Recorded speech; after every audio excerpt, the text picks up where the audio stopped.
Olá pessoal, sejam todos bem-vindos a mais uma resolução de exercício. A gente continua resolvendo aqui a nossa lista de exercício da semana 1 de junho. E nessa questão a gente vai resolver uma questão que trata de quantidade de calor sensível e também de fluxo, né? Fluxo de calor.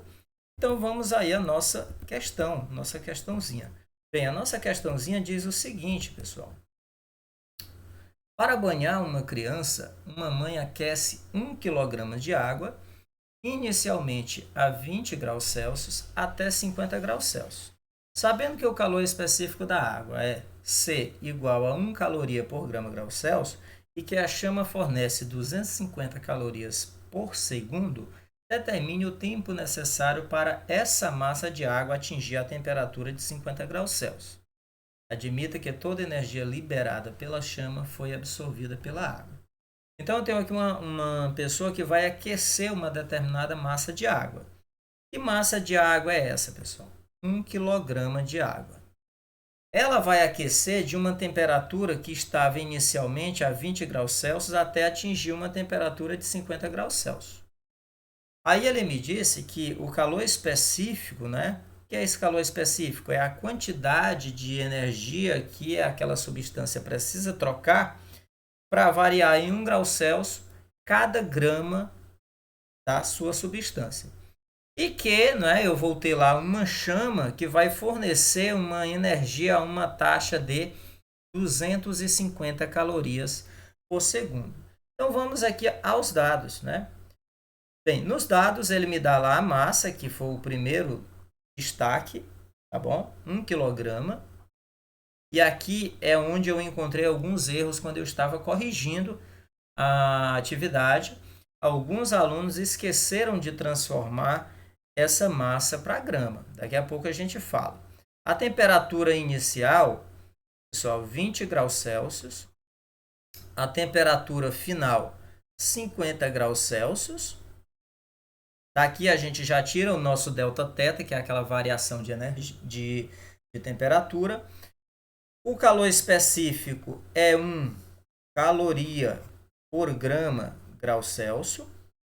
E a gente tem, pessoal, o fluxo, tá certo? O fluxo de calor, esse 250 calorias por grama, ele é o fluxo de energia fornecida pela chama, tá certo? O fluxo de energia fornecida pela chama. Veja que o fluxo é caloria por segundo. Então, isso significa dizer que esse fluxo, ele é caloria é unidade de energia.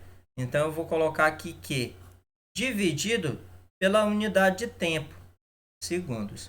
Então, veja que fluxo é energia por unidade de tempo. Energia por unidade de tempo. Como eu estou procurando é o tempo, então a gente faz aqui o meio pelos extremos, os extremos pelo meio. O certo é que o fluxo ele troca de lugar com o tempo. Então a nossa equaçãozinha vai ficar assim, ó, quantidade de calor dividido pelo fluxo. Agora eu pergunto a vocês, que tipo de calor vai ser trocado, né, pela água? Esse calor vai produzir o que na água? Uma mudança de estado físico ou uma variação de temperatura? Ora, o enunciado está me dizendo aqui que haverá aqui, olha, uma variação de temperatura de 50 menos 20, de 30 graus Celsius. Então, se haverá uma mudança de temperatura, então é claro que esse calor aqui ele vai ser um calor sensível. Eu vi alguns alunos que calculou a quantidade de calor antes, tá certo? E depois jogou na equação. Eu vi outros alunos que já substituiu aqui, fazendo assim, ó. A quantidade de calor sensível é o quê? É massa vezes o calor específico vezes a variação de temperatura. Isso aqui tudo dividido pelo fluxo. Gostei muito dos alunos que fizeram também isso aqui. Claro, você faz da sua maneira. Você pode fazer separado, pode fazer junto. O importante é que você faça de uma forma que você chegue no resultado correto. Então, pessoal, você pode fazer qualquer uma das duas formas. Você pode calcular a quantidade de calor sensível antes. Então, vamos aqui, ó, calcular QS primeiro. Então, o meu QS, quantidade de calor sensível, ele vai ser a massa vezes o calor específico vezes a variação de temperatura. Só que tem um problema, como eu já mostrei para vocês, aqui no calor específico, veja que a unidade de massa é grama. A unidade que está relacionada à massa é grama. Só que quando eu vou lá na massa, a minha massa está em quilograma. Então tem uma coisa errada. 1 quilograma, pessoal, a gente sabe que é igual a 1000 gramas, né? Então nós vamos colocar aqui, olha, igual a 1000 gramas. Então você não pode pegar esse 1 e jogar aqui no lugar da massa. Você precisa substituir pelo 1000. Então vamos lá. QS é igual a 1000. Calor específico, 1. Variação de temperatura, 30. Então, QS é igual. 1 vezes 1 é 1, 1 vezes 3 é 3. Eu tenho 3 zeros aqui no 1000, 1 zero no 30, então eu tenho que colocar aqui, olha, 4 zeros. Então, veja que a quantidade de calor que eu vou ter que fornecer à água é de 30.000 calorias. Mas presta atenção, a questão não me pede a quantidade de calor, e sim o intervalo de tempo que essa água vai demorar para atingir essa temperatura de 50 graus. Então, eu tenho que saber quanto tempo a minha chama demora para fornecer esses 30.000 calorias. Então, vamos continuar aqui a nossa questão. Calcular ΔT, né? Então, para calcular o ΔT, pessoal, a gente pega essa relação aqui, ó, que eu já mostrei. Então, vai ficar assim. ΔT é igual a quantidade de calor sensível dividido pelo fluxo.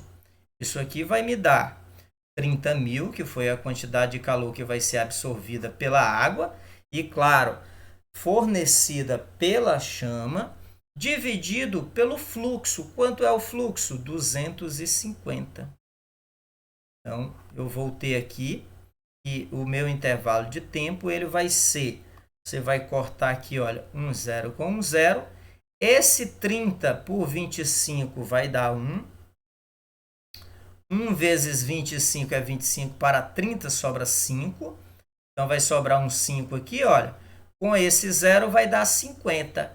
50 dividido para 25 dá 2. 2 vezes 25 é 25, para 50, 0. E aí eu tenho ainda esse zero aqui para acrescentar. Então, eu tenho que o intervalo de tempo que vai demorar é de 120. 120 o quê, pessoal? Aí é onde está mais um problema. Muitos alunos esquecem de colocar a unidade de medida. Então, 120 o quê? Aí a gente vem aqui para o fluxo. O fluxo, a unidade de tempo, é segundo. Então, 120 segundos. Só que a gente sabe também, pessoal, que 120 segundos é popularmente conhecido como 2 minutos. Então, isso aí é a resposta final, era o que o enunciado queria. Então, esta água, para atingir os 50 graus Celsius, ela vai demorar 120 segundos ou 2 minutos. Então, pessoal, espero que vocês tenham entendido. Não entendeu? Volta no passo a passo. Se você acertou, parabéns. Se você não acertou, veja onde foi que você errou. Ok? Um abraço a todos e até a próxima.